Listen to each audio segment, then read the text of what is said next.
Hola, sí, muchas gracias. Ya, entonces, vamos a partir hablando de insuficiencia renal aguda.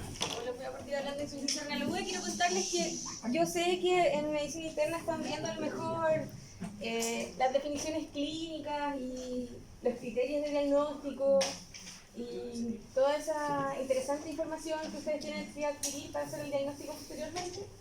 Yo quería contarles que para esta clase me voy a basar en el consenso del grupo ATKI del 2017, pero solo para hacer la diferenciación en el fondo entre los días de evolución. ¿Okay? Yo no voy a hacer análisis de los criterios diagnósticos de insuficiencia renal ni de daño renal crónico.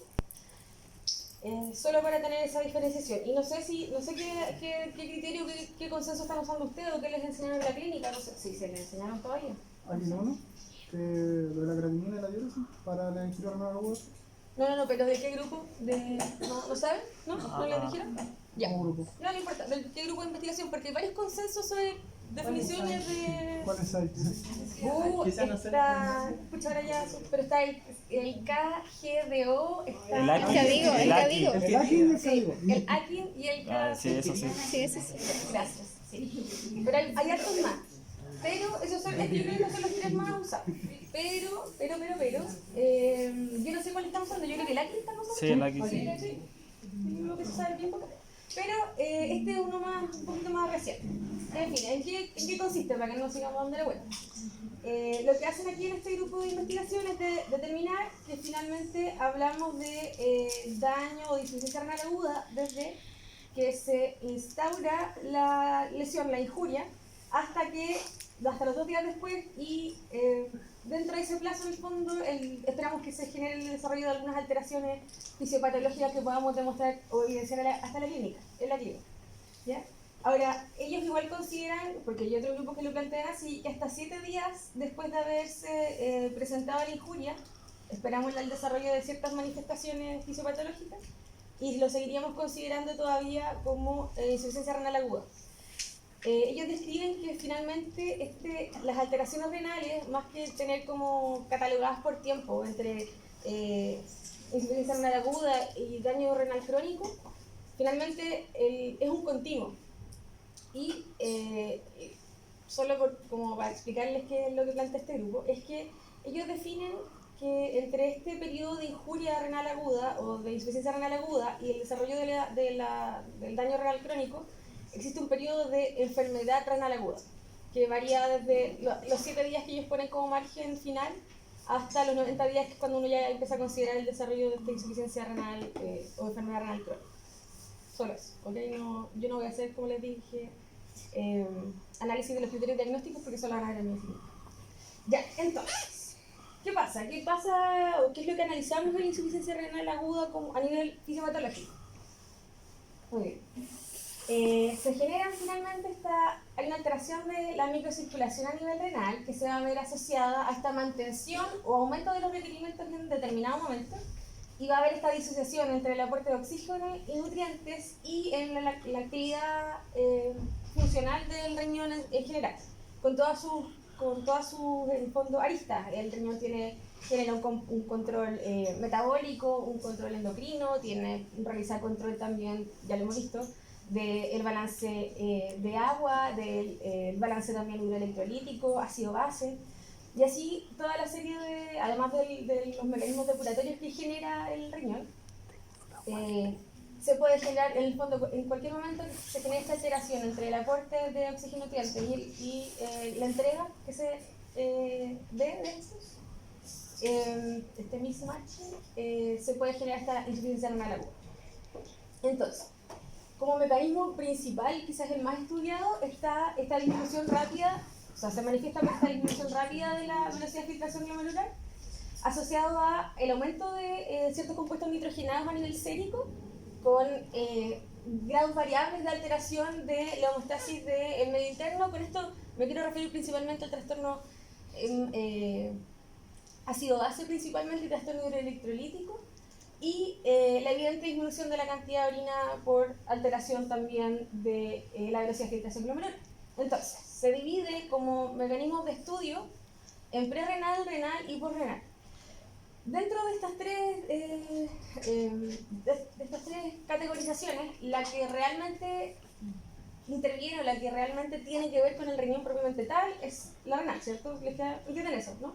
Sí. Pero renal y posrenal tiene que ver con otras características físicas o del medio interno en determinado momento y que van a generar finalmente una consecuencia, como consecuencia van a generar esta alteración renal.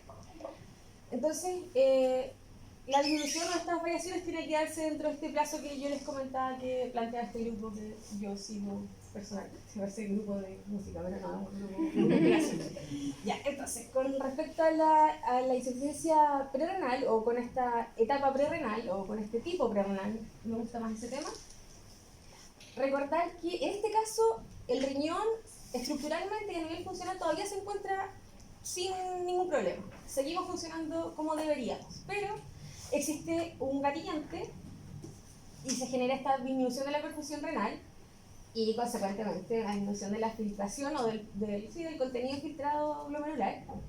Ahora, esta disminución de la perfusión puede deberse a dos mecanismos importantes. Uno, a una disminución de la volemia directa, de la volemia real en el fondo, o a una disminución de la volemia efectiva, que es como la distribución del líquido circulante. Entonces hablamos de disminución de la volemia real en pérdidas, principalmente hemorragia, vómito y diarrea, que son las más frecuentes. Y hablamos de alteraciones de la volemia efectiva cuando hay cambios en la distribución del líquido circulante o del volumen circulante. ¿Se acuerdan de algún ejemplo?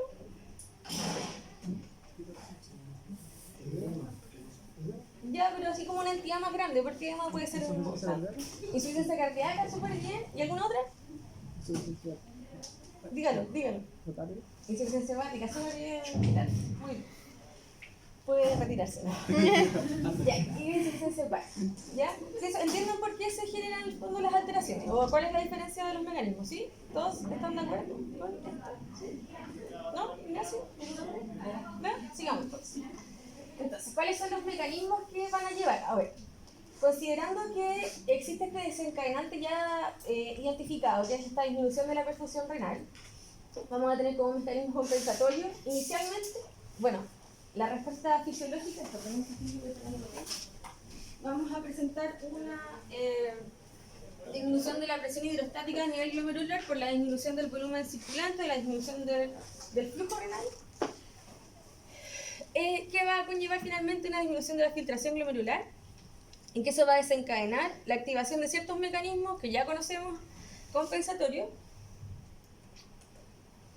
que van a tratar de retener a nivel tubular o de modificar las concentraciones tubulares de sodio y agua para recuperar la volemia y para recuperar este gatillante de disminución de la perfusión.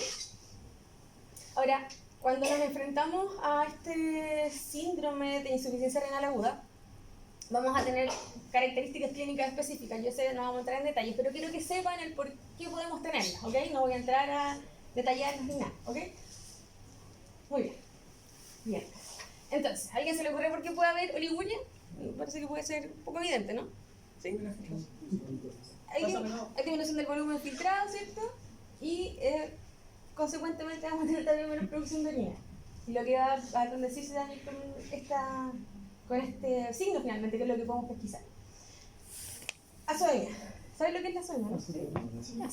También puede ser, si el término que se usa, pero entienden la idea del concepto, ¿no? Más que fosforado nitrogenado. Sí, aminoácidos. Más que, claro. Los compuestos, el aumento en circulación de componentes o de desechos, principalmente nitrogenados. ¿Y alguien sabe por qué? ¿O se le ocurre por qué podría estar a lo mejor producirse en este caso? A lo mejor no es tan evidente. ¿Ah? No creo que sea tan evidente en realidad. Porque no causa clínica. ¿Cómo? Supuestamente lo tiene una causa clínica. Así. Depende del nivel, si es severa. Sí. Vamos, ya vamos a la Es que nosotros cuando causaba clínica era uremia. ¿Cómo? Cuando causaba clínica era uremia. Dejaba de ser así. Ah, sí, bueno, viste que tenemos diferencia con los clínicos. Lo que pasa es que lo que yo les comentaba, fisiopatológicamente hay un análisis de generar los síndromes o sintomáticos o de las posibles causas o de las posibles consecuencias, pero clínicamente evidenciamos otras cosas. Ahora, claro, no voy a decir que no, porque lo más probable es que sea así. Cuando hablamos ya de evidencia clínica ya estamos en otra situación. Pero Ahora quiero explicarles por qué pasa finalmente o a qué debe este aumento de los compuestos nitrogenados y bueno, y también vamos a tener evidentemente alteraciones en la composición de la orina. En el caso de la oligonia ya lo habíamos hablado y en el caso de la soya tiene que ver con que al reabsorber, no sé si se acuerdan de esto, pero dentro, bueno, porque lo vamos a ver probablemente durante la clase de hígado, pero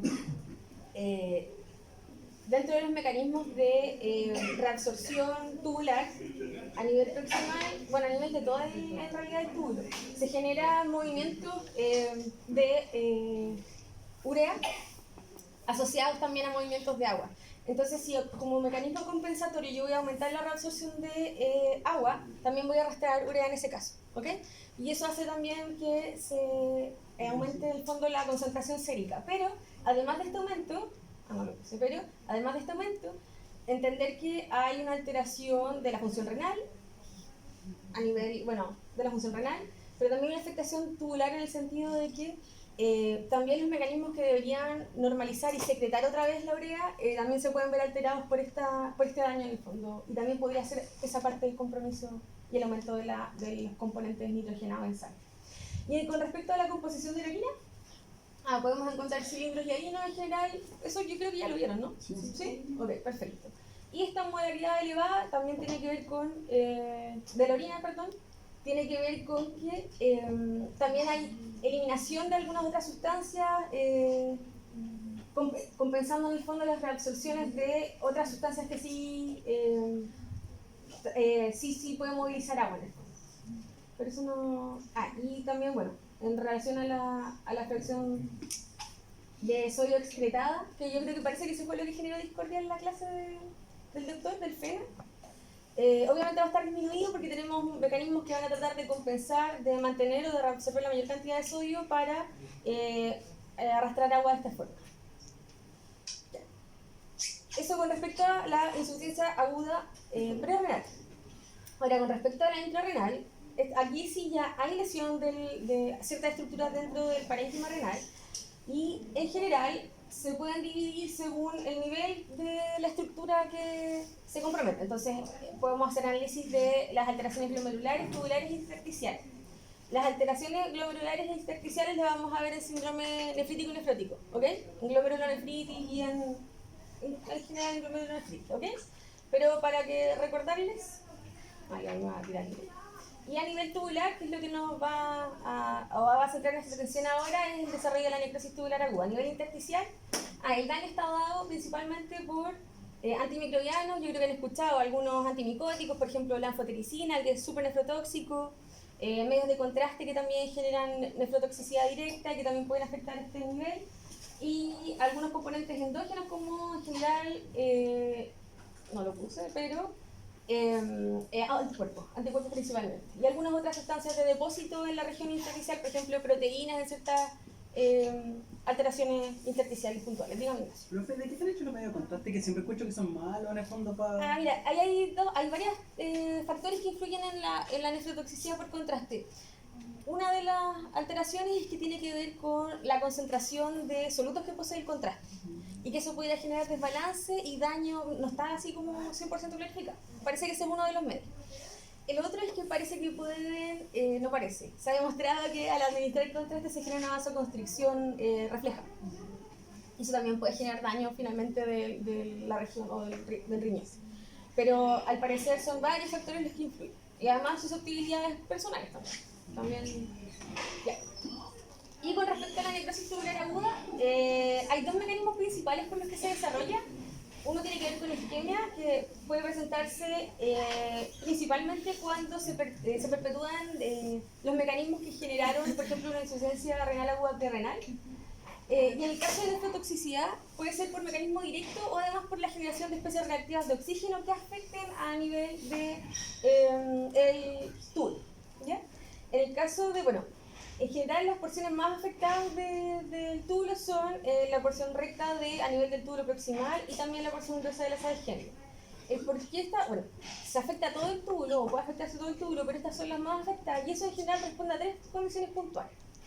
Una en que durante estas dos, no sé si se acuerdan de lo que vimos cuando vimos del repaso ese muy somero que hicimos cuando vimos equilibrio, balance de hidrosalino. Yo les contaba que en general las porciones más activas o con mayor actividad reabsortiva son en general el túbulo proximal y además ciertos sectores de la sala externa. Entonces, estos sectores son mucho más sensibles a las modificaciones del aporte de oxígeno, ¿ya?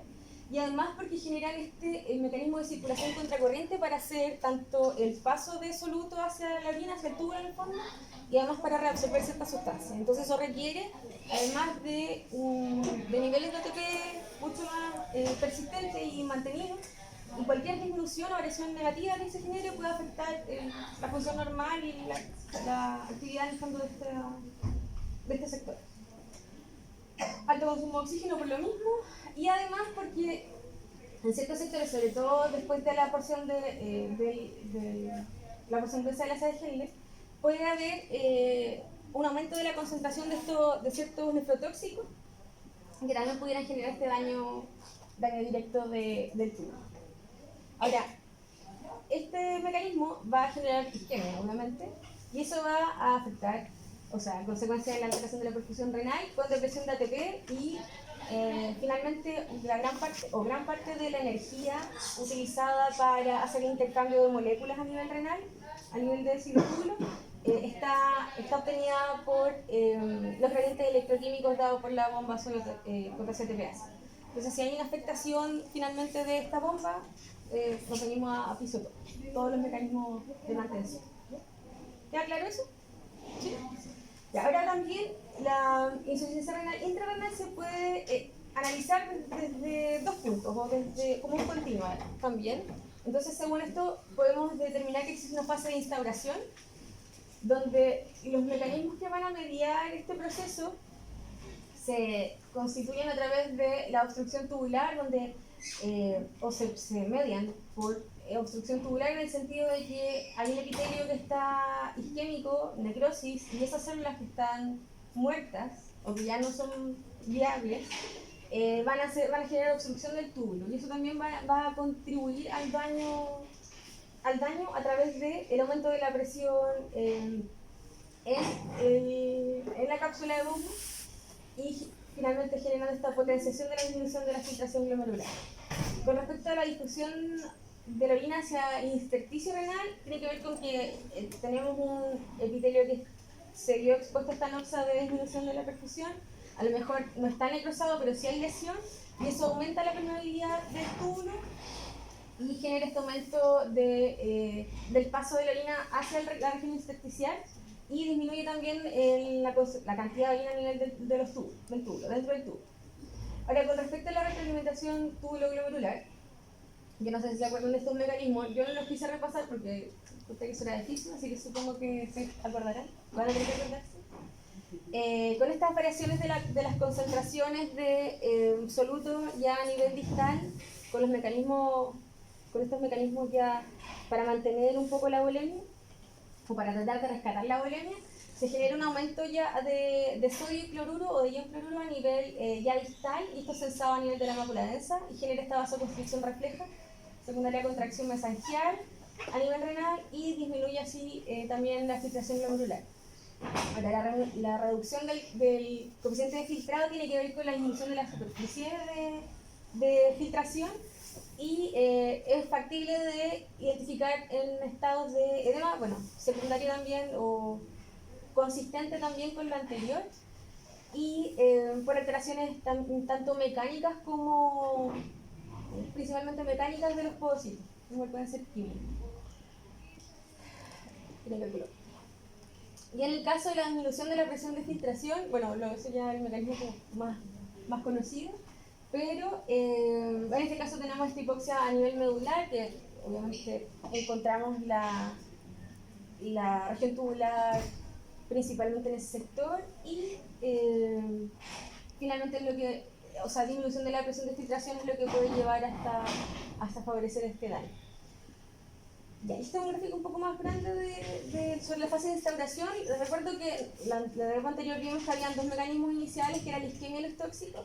Con respecto a la isquemia, estas variaciones hemodinámicas van a generar congestión venosa medular, vasoconstricción por la misma disminución de la perfusión renal como compensatoria, y contracción mesangial con respecto a lo que les contaba anteriormente. Eso tiene que ver con la regulación, retroalimentación tubuloglomerular. Y estos mecanismos finalmente van a llevar a una hipoxia de la médula con disminución de la presión de ultrafiltrado y además con disminución del coeficiente de filtración por un lado, que va a desencadenar una disminución completa de la filtración glomerular. Y a nivel de los tóxicos, les comentaba que podían ser por lesión directa o por especies reactivas de oxígeno. Las variaciones que se generen van a finalmente generar variaciones que van a afectar la estructura del glomérulo, del glomérulo, y también de la nefrona en general, pero se van a también manifestar como escape de líquido, que era lo que les comentaba anteriormente con respecto a la discusión de la oligina. Y finalmente se van a manifestar también por disminución de la filtración glomerular. Y en el caso de la fase de recuperación, una vez que uno ya trató la... Diga. Cuando no hay disminución completa de la filtración glomerular, ¿eso pasa en glicemia tanto como los tóxicos? Da lo mismo. O sea, en el fondo cualquier daño, cualquier lesión va a generar una alteración finalmente de la necrosis tubular aguda y va a generar una disminución de la filtración. Pero no completa. Es que depende del mecanismo. Sí. ¿Dije completa? Ya, perdón, yo me equivoqué. Y en el caso de la fase de recuperación, cuando uno ya corrigió esta necrosis tubular aguda, cuando ya pasó un tiempo, no de forma inmediata, va a haber un grado de regeneración tubular y además reparación de la membrana basal del glomérulo, lo que va a permitir este aumento a niveles idealmente normales de la filtración glomerular y manifestándose eso clínicamente como poliuria. Entonces, ¿a qué se debe a qué responde esta poliuria? A la necesidad de la eliminación de los solutos que ya se han mantenido retenidos durante ese tiempo, pero además a la incapacidad todavía, que puede mantenerse eso durante más tiempo, de reabsorber y de concentrar la orina por parte del riñón. Y además porque durante este periodo también se puede dar este proceso de insensibilidad a la hormona antidiurética, tiene que ver con que se debe restablecer también la maquinaria hormonal para favorecer el desarrollo o la actividad de la vasopresión. Y en el caso de la insuficiencia aguda postrenal, eso yo creo que ya lo tienen más o menos claro. En general se produce por una obstrucción al flujo urinario y se puede hacer intra o extrarrenal de forma más amplia. Cuando hablamos de intrarrenal hablamos desde el origen del túbulo hasta la uretra. Y una de las causas más frecuentes son la uropatía por cristales y además el desencadenamiento de ciertos procesos infecciosos que pueden afectar el flujo urinario habitual. Y en el caso extrarrenal, obstrucción extrínseca por tumores generalmente, que es lo más frecuente. Y finalmente lo que van a desencadenar de todas formas es un aumento de la presión intratubular que va a generar una disminución de la filtración. Ya, muy bien. ¿Alguna duda hasta ahora? ¿Chiquillo, alguna duda? No. ¿No? ¿No? Perfecto, entonces seguimos con la enfermedad renal crónica. En el caso de la insuficiencia renal crónica, las manifestaciones o enfermedad renal crónica, las manifestaciones se deben a que se mantuvo la anoxia inicial o el riñón no fue capaz de recuperarse desde el inicio de esta lesión, y tenemos sus manifestaciones clínicas una vez que ya no existe una recuperación del riñón de ninguna manera. Y aquí ya hay un compromiso de todas las funciones puede ser de forma completa o de forma escalonada de las funciones renales. La definición clínica de la insuficiencia renal para que acordemos. Y en este caso sí se debe a este compromiso progresivo que va a ir manteniendo a medida que avanza, va a ir disminuyendo la cantidad de las nefronas funcionales, pero y de forma independiente a su etiología, finalmente va a terminar en esta destrucción completa de la nefrona o del nefrón y del parénquima renal de forma irreversible. Secundaria a esta destrucción del parénquima, se genera esta fibrosis o esta sustitución del tejido renal normal por tejido conectivo, que es lo que conocemos histológicamente como esclerosis renal, que es el hallazgo final en la insuficiencia renal crónica. Dentro de los mecanismos que median el desarrollo de la insuficiencia renal crónica, esta disminución del número constante o paulatino principalmente de las nefronas, que se manifiesta como esclerosis del parénquima ya en etapas terminales, va a generar que las nefronas que todavía persisten, que mantienen su función, se expongan a una sobrecarga de trabajo, por decirlo de alguna forma. Tratando de mantener a toda costa la filtración glomerular y aumentando en el fondo para mantener la filtración glomerular. Y esto tiene mucho que ver con la activación del sistema renina-angiotensina-aldosterona, que de forma inicial va a generar esta contracción de la arteria eferente y este aumento momentáneo, idealmente, de la presión glomerular, que va a favorecer esta hiperfiltración. Pero el problema acá es que como persiste el daño y no hay una reversión del daño, la activación de este sistema es persistente. Y finalmente, esta hiperfiltración y esta sobrecarga que se genera a nivel de las nefronas va a ir generando daño a nivel del mesangio, en el sentido de que va a ir acumulando ciertas macromoléculas, principalmente proteínas, y generando también alteraciones morfológicas de la célula mesangial. Estas dos lesiones están medidas también por factor de crecimiento transformante, y además también se genera una acción proliferativa a nivel de colágeno. Y todo este proceso se ve influenciado además por el efecto negativo que genera la proteinuria o la pérdida de orina, que tiene que ver también con la alteración final de la capacidad del riñón de filtrar o retener ciertas moléculas. Entonces, también podemos dividir este análisis o el análisis de la enfermedad renal crónica en tres estadios principalmente. El normal no se considera, sino que en una etapa de compensación completa, compensación parcial y lo que ya conocemos como uremia, que sería la etapa final.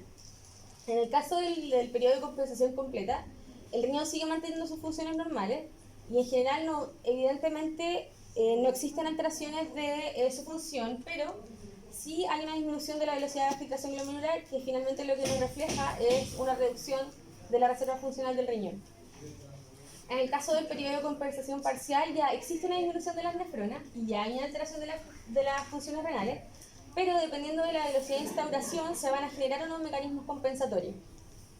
Y esto es porque sí o sí hay que mantener la eliminación de ciertos desechos que son nocivos para el organismo. Y esta eliminación se lleva a cabo de dos formas principales. Una es aumentando la carga filtrada por cada una de las nefronas, y la otra es por manejo, por modificaciones a nivel de la estructura tubular, en el fondo reabsorción o eliminación de ciertas moléculas a nivel tubular.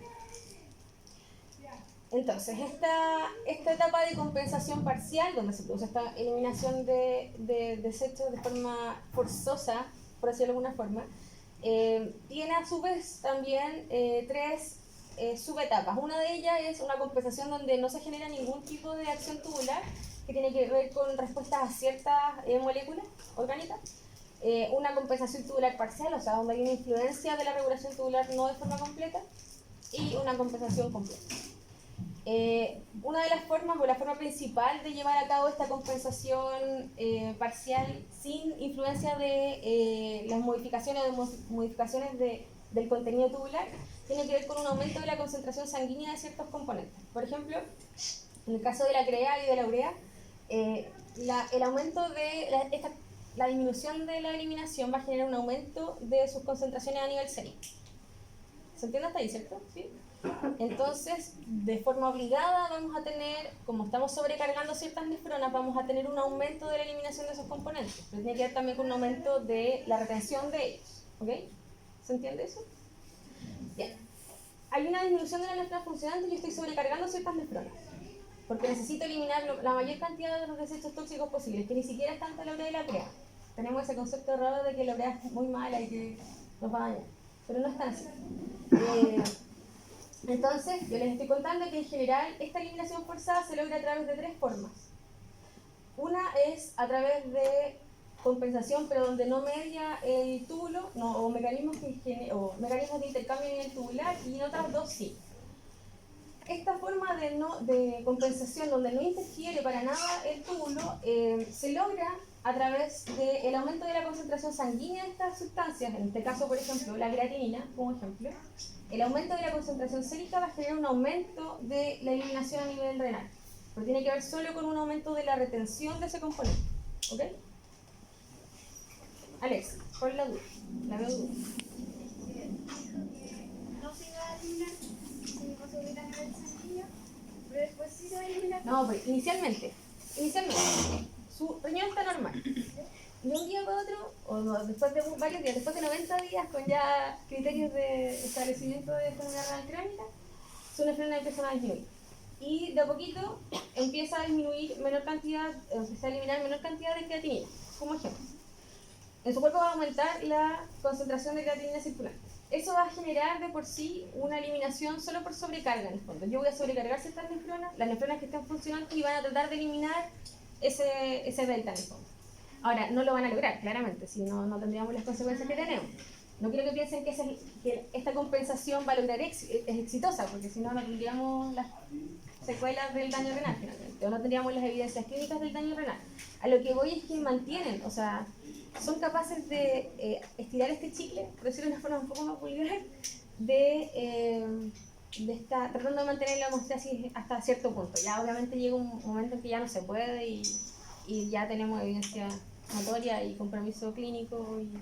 Pero esa es una de las formas en la que se logra disminuir, porque si usted no lograra esta eliminación forzosa, claro, ese proceso sería mucho más intenso. En el fondo, cesa la actividad de las nefronas y usted empieza a acumular creatinina y ya está. Ya no hay nada que hacer. Pero el organismo es capaz de mantener un poco ese desbalance o de regular ese desbalance a través de este mecanismo. Ese es un ejemplo. ¿Sí? ¿Ahora queda claro? ¿Aumenta la concentración sanguínea de urea? O sea, claro, de ciertos componentes. ¿Ya? Por ejemplo, de la crea y la urea, que eso es lo que yo estaba poniendo como ejemplo. ¿Aumenta la concentración? Sí, porque no está eliminando completamente. Pero está tratando de eliminarlo forzadamente. Claro, Entonces, pero eso es la activación del mecanismo compensatorio. ¿Ya? No estoy entendiendo. Ya, otra vez. Entonces, hay disminución del tejido funcional de nefronas. Perfecto. Eso va a pasar de forma progresiva en su organismo. Va a llegar un momento en que a lo mejor los niveles de CREA no van a ser, o van a estar sobre lo fisiológico. ¿Ok? Entonces el organismo de alguna forma tiene que tratar de arreglar este entuerto. Y lo que va a hacer es forzar a las nefronas que sí pueden, como su eliminación está disminuida, aumentó su concentración sérica de creatinina, el organismo va a forzar esta eliminación por las nefronas funcionales, aumentando la carga filtrada, en el fondo. ¿Ya? Va a forzar a que eliminen ese delta, parte de ese delta. No va a compensar, yo no estoy diciendo que va a volver a hacer. ¿Okay? Claro. Pero es un mecanismo de adaptación que tiene el organismo para tratar de que este daño no se dé de forma tan... O sea, tratar de mantener la homeostasis o rango de homeostasis durante el mayor tiempo posible. En el fondo la está sobrecargando para que trabaje más por las hermanas que no están trabajando. Claro. Pero lo que pasa es que no entendí nada, porque quiero que... ¿Qué no entendió nada? ¿Usted, Cori, no entendió nada? ¿Sí? ¿Qué? ¿Usted no entendió nada? ¿Alguien dijo que no entendió nada? No. Ahora ¿No? sí se está entendiendo. Yo creo que esa parte es la que Ya, en verdad no sé. Ya, lo que yo estoy contando es que en general la eliminación o el periodo de compensación que tiene el organismo para adaptarse a la disminución de las nefronas funcionales puede tener tres formas de llevarse a cabo. Una de esas es a través de este aumento de la concentración. A lo que quiero ir es que no se producen todas las moléculas, ¿ok? Hay solutos o hay moléculas que no pueden ser eliminadas mediante este mecanismo. Las principales y las más estudiadas son la urea y la crea, a nivel de compensación sin mecanismos tubulares que medien esta compensación. ¿Ya? Que hay más tipos de desechos, ¿Sí? pero no ha dicho cuáles. Ah, ya lo vamos a ver. Pero no son importantes, nos quedamos con urea y crea. Lo que pasa es que no lo vamos a ver ahora, lo vamos a ver en hepático. Me importa más a nivel hepático. Pero ahora les trajo una lista igual de cuáles son los componentes y cuáles son las acciones que ejercen, la toxicidad que ejercen. Pero no es relevante para mí, es relevante para ustedes y para la vida. Tienen que saberlo. Y durante la urea no está No es tan tóxica como creemos que es. Pero me cabe la duda porque si genera manifestaciones clínicas, que genera la uremia. Entonces, Que ahí el síndrome ureico está, lo hemos sobreestimado en general, tiene que ver, es cierto, hay una retención de urea, pero en general son otros metabolitos los que más generan daño. O sea, la urea, obviamente yo les contaba, creo que con algunos he conversado sobre cómo su metabolismo a nivel, su metabolismo incompleto o sus alteraciones en la producción o en eliminación principalmente a nivel hepático traen consecuencias neurológicas. Eso yo lo he conversado con algunos de ustedes. Pero hay otras sustancias que son mucho más tóxicas y ya a menores concentraciones son mucho más dañinas que la urea. ¿Ya? A eso es lo que voy.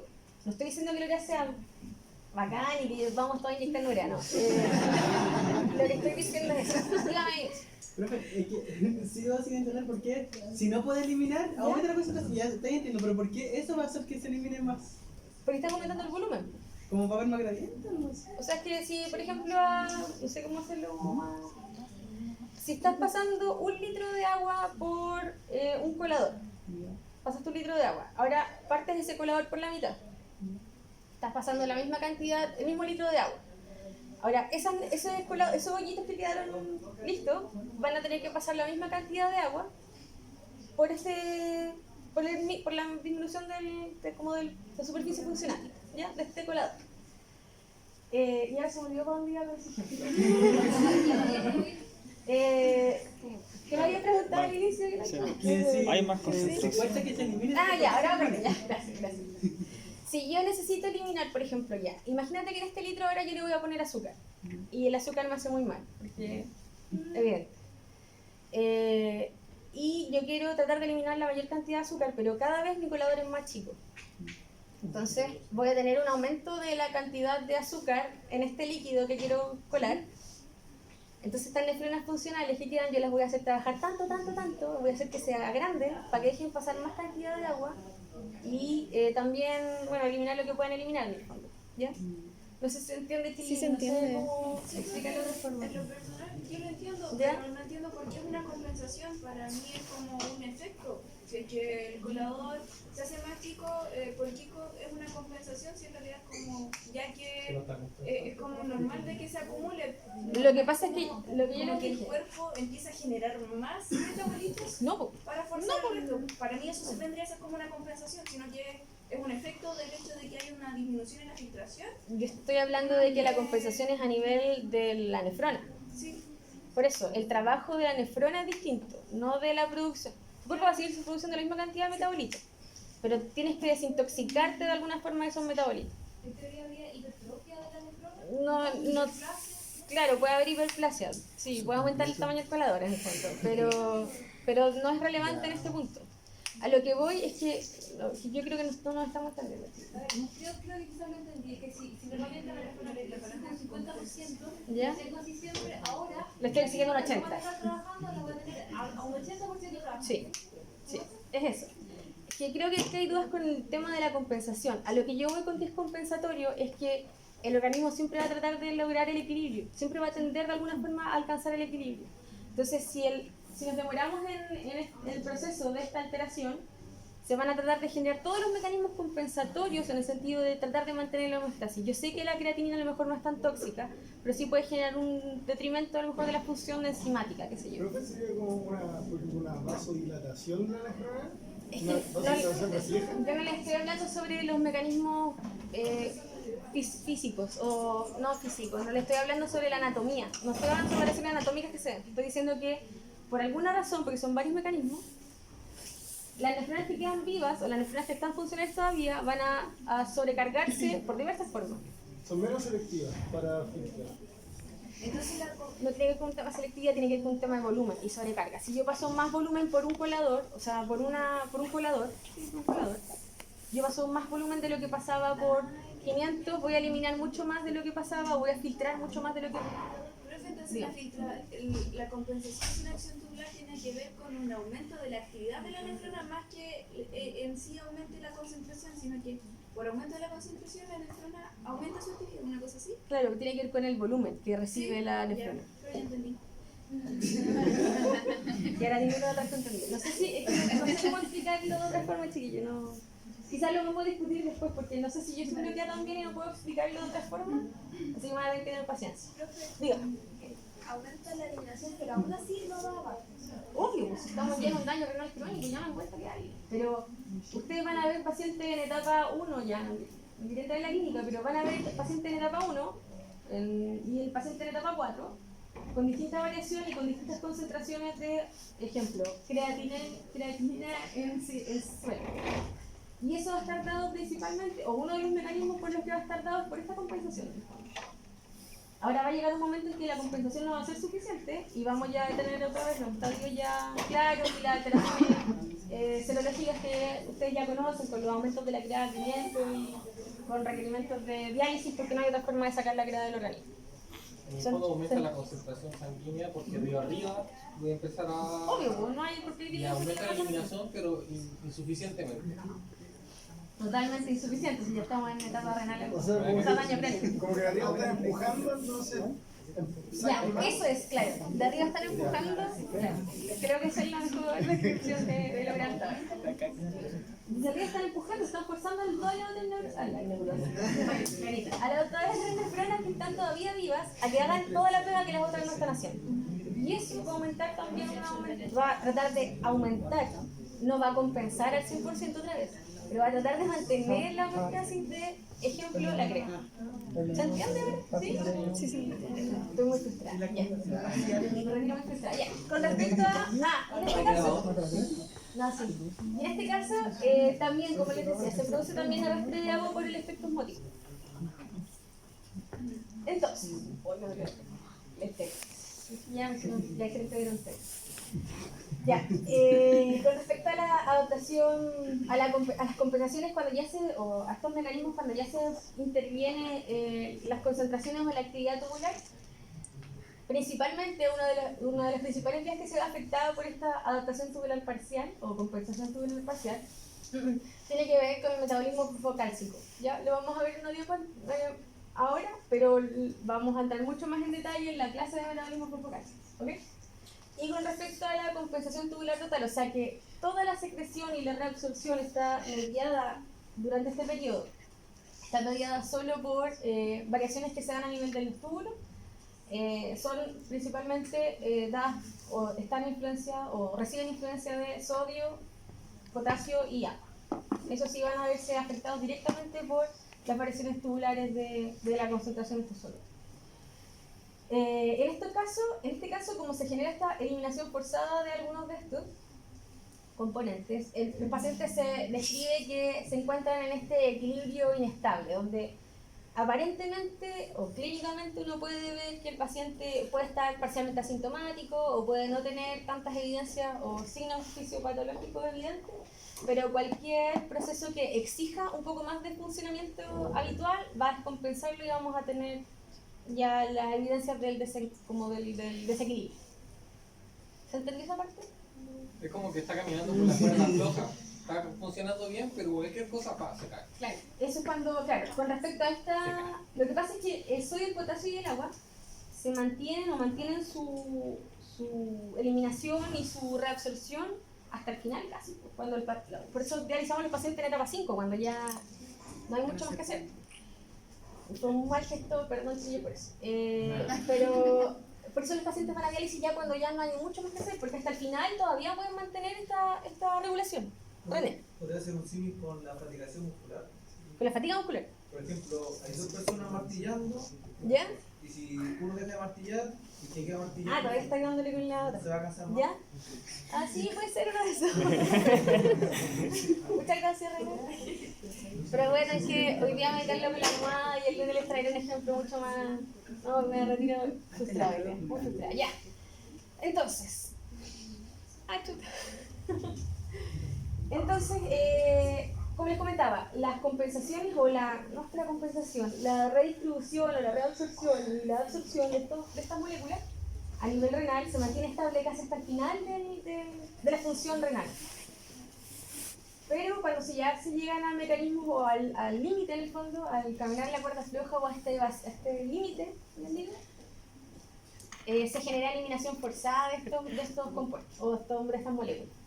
Y si bien clínicamente no podemos no tener evidencia, cualquier, como les decía, por eso cualquier como noxa que genere un desequilibrio ya va a traer las consecuencias. Por eso es frecuente que tenemos pacientes con enfermedad en etapa renal 3-4 y pacientes que uno ve normalmente se controlan todavía, hay algunos que se controlan en consultorio todavía, otros que sí se controlan en el hospital, pero son pacientes mucho más lábiles, en el fondo pacientes que ante un resfrío ya requieren una asistencia mucho más intensa en el fondo, más eficiente. Eso tiene que ver con esto, con que no son capaces de manejar estos estímulos externos que los saquen de este equilibrio en el que se encuentran. Y con respecto a la compensación tubular parcial, este era con respecto al metabolismo del fosfocálcico. Ya, entonces, inicialmente, como hay una disminución de la velocidad de filtración y de la filtración glomerular, va a haber un aumento de la concentración sérica de fosfato. Y eso se debe a que existe esta alteración en el intercambio y no estamos eliminando la cantidad que deberíamos eliminar, entonces aumenta a nivel plasmático. ¿Ya? Y esto desencadena un hiperparatilismo secundario, y eso porque este aumento plasmático también estimula la actividad directa de la hormona paratiroidea. Además hay una disminución del calcio sérico que también va a generar este estímulo de la PTH, y se genera una disminución de la hidroxilación de la vitamina D, el fondo de la actividad de la vitamina D, que también influye en el metabolismo del calcio y de la absorción de calcio principalmente, y también va a generar un estímulo directo de la PTH. Entonces, el aumento de la hormona paratiroidea va a generar una inhibición de la reabsorción de fosfato. Por lo tanto, si inicialmente estábamos aumentado, vamos a empezar a eliminar fosfato. Con respecto a la disminución del calcio sérico, tiene que ver con como hay alteración también de el metabolismo de la vitamina D. También hay disminución de la absorción intestinal del calcio sérico. Y, bueno, ahí está el ejemplo. Tiene que ver con una disminución de la 1,25 hidroxilasa y de su actividad principalmente, alfa 1,alfa hidroxilasa. Y también, bueno, lo que les comentaba anteriormente, la disminución de la hidroxilación, que en el fondo es el mismo mecanismo que comparte. Y lo que les decía anteriormente, de la eliminación de sodio, bueno, la eliminación hasta el final de estas sustancias, principalmente sodio. Yo no sé si se acuerdan, pero conversamos sobre los mecanismos regulatorios de eliminación o de absorción de sodio que tenían que ver con estos factores humorales, péptido natriurético, la activación del sistema nervioso simpático, aldosterona, que lo que van a generar es una diuresis osmótica en relación a los mecanismos de la urea también.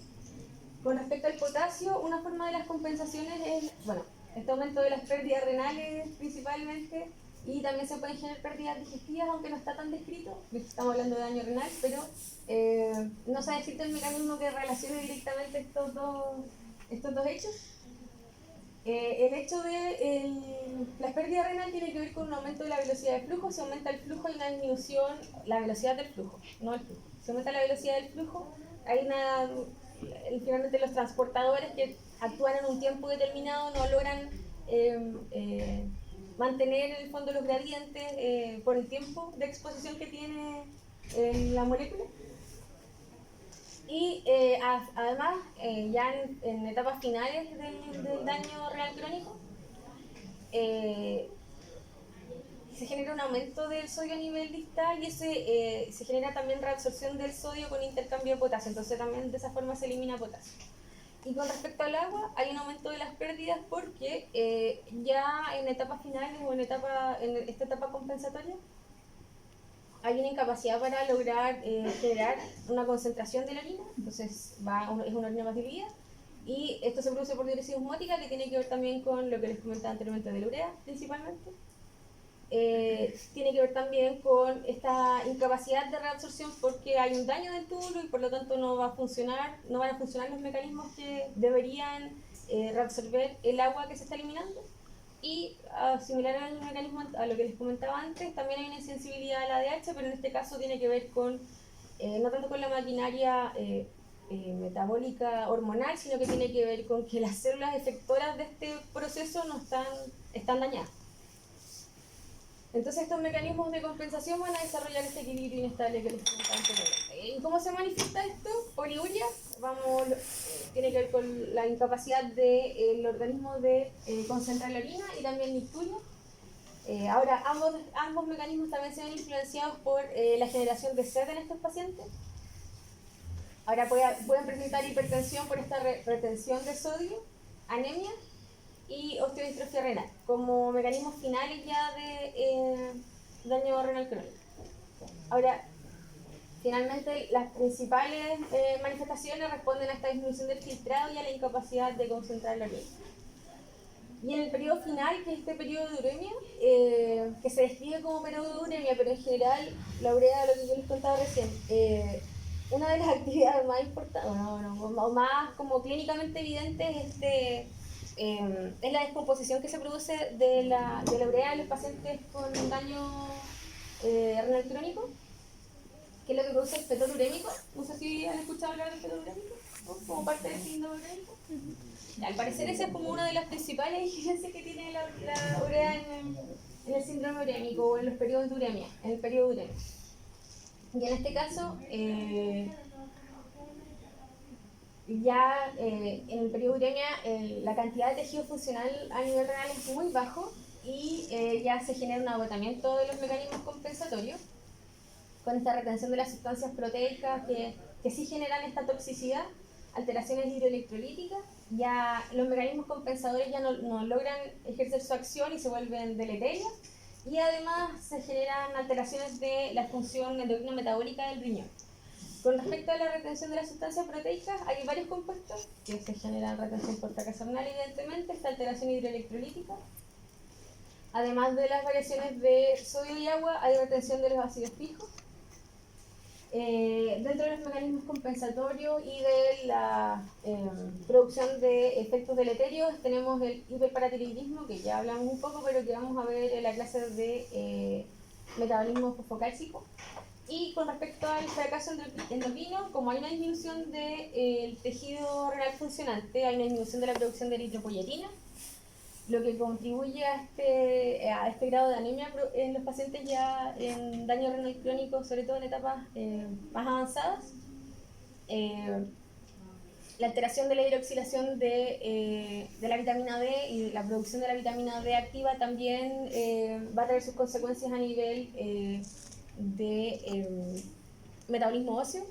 Hay alteraciones de la glicemia y esto puede ir en un rango bien variable. El paciente puede pasar desde las hipo a las hiperglicemias, no hay una afectación principal. Ahora, teniendo en consideración que la principal causa o una de las principales causas de daño renal crónico es la diabetes, claro, en este caso a lo mejor vamos a tener pacientes con tendencia hacia uno de los dos extremos.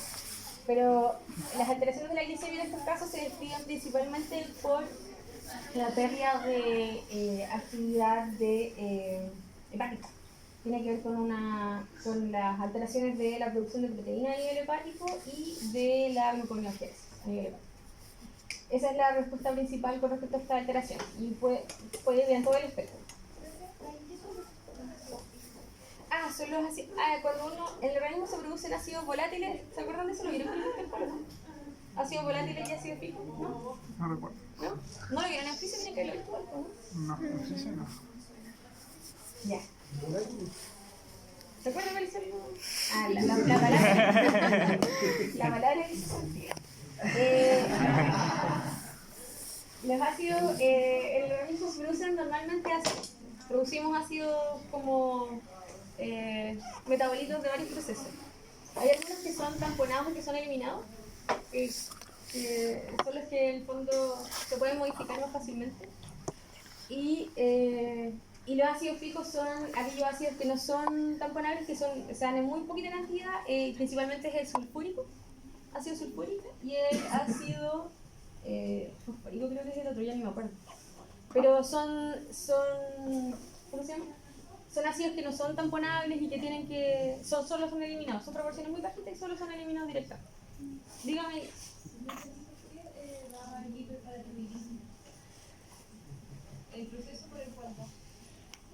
Volvamos atrás.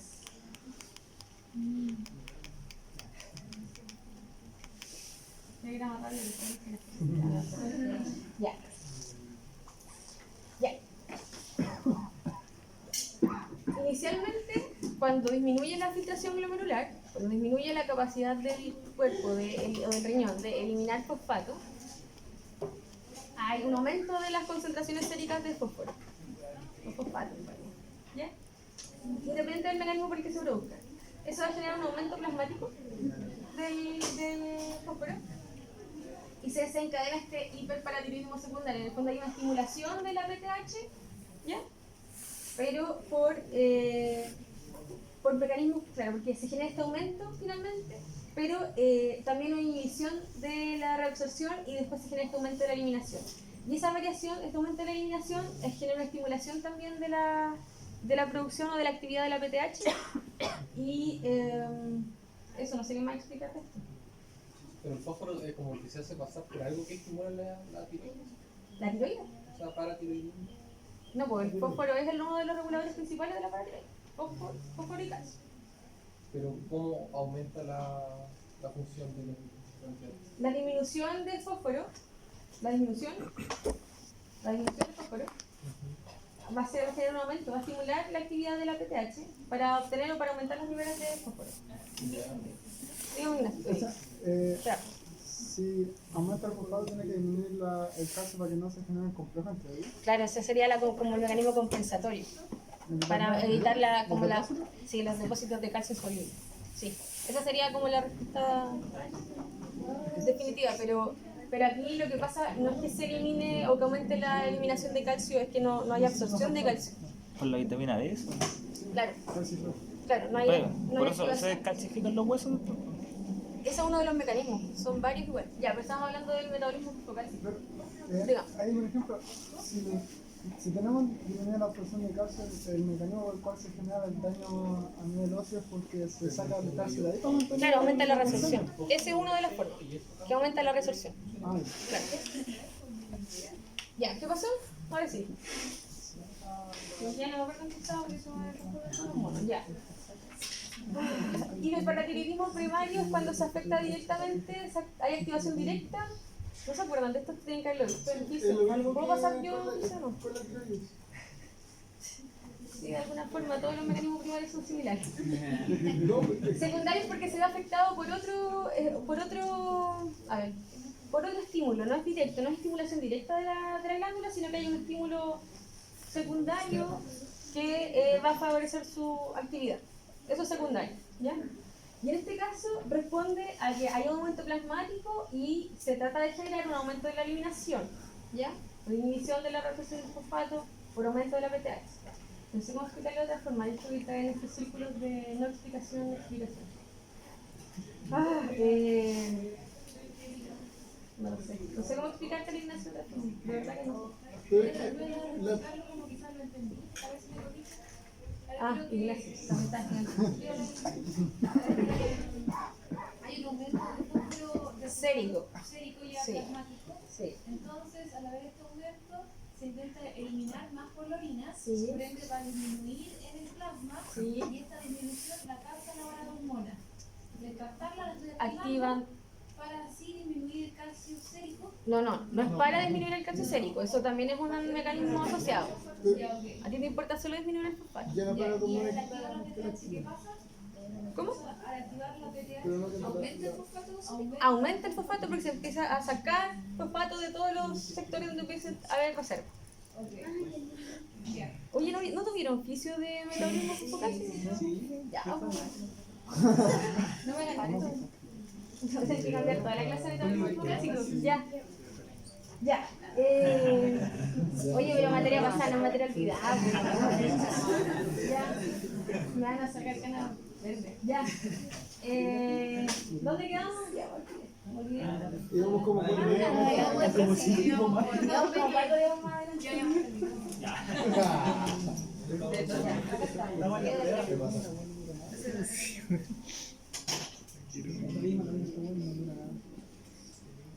Así es. ¿Hasta ahí, cierto? Ya. Yo les estaba contando que en general a nivel hepático también se produce una alteración de la síntesis de proteínas Y también se produce debido a toda la retención de sustancias proteicas en general, se produce también la activación de ciertas enzimas. De las principales es la lecitina colesterol aciltransferasa, que es la que permite la síntesis de HDL. Por lo tanto, aumentan los triacilglicéridos libres y eso puede generar también aumento, bueno, eso en algunos mecanismos, pero circulantes pueden haber aumento de los triglicéridos y disminución del colesterol de alta densidad, que también genera un mecanismo de riesgo, ¿okay? En los pacientes con insuficiencia renal, enfermedad renal crónica, perdón. Ya. Estas son las sustancias que sí pueden generar alteraciones y mecanismos negativos de actividad alterada, que son mucho más dañinas todavía que la urea. No quiero con esto, chiquillos, otra vez, no quiero que mañana lleguen a hablar con la doctora y le digan, no, si la doctora aquí les dijo que la urea era bacán y que... No es eso, estoy haciendo la comparación en el fondo. Tener urea alta tampoco es lo más grave y tampoco es lo que maneja o lo que guía las alteraciones sistémicas cuando se produce este síndrome urémico, ¿ya? Tiene que ver también con otras sustancias que ya no son eliminadas y que de mantenerse mucho tiempo también van generando otras alteraciones en los pacientes con enfermedad renal crónica. ¿Ya? Esto no me voy a detener mucho más, ¿no? Tienen que saberse ustedes. ¿Ya? Entonces, ¿qué manifestaciones clínicas vamos a tener en estos pacientes? Evidentemente la hipertensión es discutible, debatible, sobre todo en pacientes que ya están a veces en etapa terminal, que están expuestos a una restricción hídrica mantenida o sostenida, que se exponen a diálisis 3 veces por semana y que a lo mejor su volumen circulante no es el mayor, ¿no? Pero de todas formas, tanto la hipertensión y la oliguria que se pudiera generar en estos pacientes responde al mecanismo de retención de agua y sodio. En el caso de la anemia tiene que ver con esta disminución de la eritropoyesis por disminución de la EPO, pero además con todo este medio inhóspito, con la acumulación de estas sustancias aminoácidas, la sobrevida de los glóbulos rojos está demostrado que está disminuida. Y además en estos pacientes se describe un aumento de las pérdidas a nivel de la diálisis y también por la muestra, por la toma de exámenes. No sé qué tan significativo será realmente, no encontré ningún estudio como para decirle si realmente es significativo, pero esa es la descripción que se hace. Se describen igual algunas pérdidas gastrointestinales, pero se asocian a hemorragias digestivas, pero no está descrito el por qué se produce ese mecanismo de hemorragia digestiva crónica.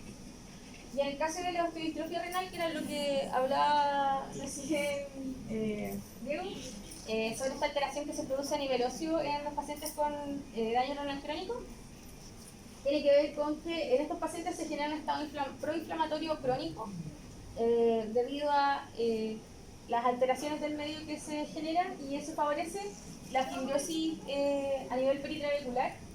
Además que hay un aumento de la reabsorción de la eliminación, o sea, de la reabsorción de calcio y de la alteración del calcio según el lipoparatiritismo, y además este efecto de la hidroxilación que yo les había contado de la vitamina B, que dificulta también la absorción de calcio a nivel intestinal. Eso, chiquillos. Bien. Pregunta hasta ahora. ¿Qué es lo más importante? ¿Lo más importante? Sí, para la No, pues lo que es lo que viene en la clase con el doctor, ¿cómo se llama? Perdón, no le digan eso a mi amigo, solo que tú lo haces. Ya, entra lo que vieron con él. Yo no les puedo hacer preguntas de esto. Si yo le dije a Ignacia, esta clase es para compensar mecanismos fisiopatológicos. Yo no puedo, como además las preguntas las hizo él, yo no puedo ser tan canalla y de pasar por encima de él.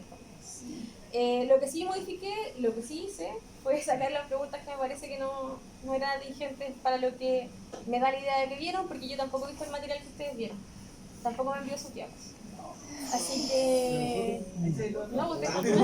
estáis bien. Estáis bien para ver. No envió las diapos. Él no envía sus diapos, él me dijo que él no compartía su material y supongo que es parte de... Así como yo sí lo comparto, hay gente que no lo comparte.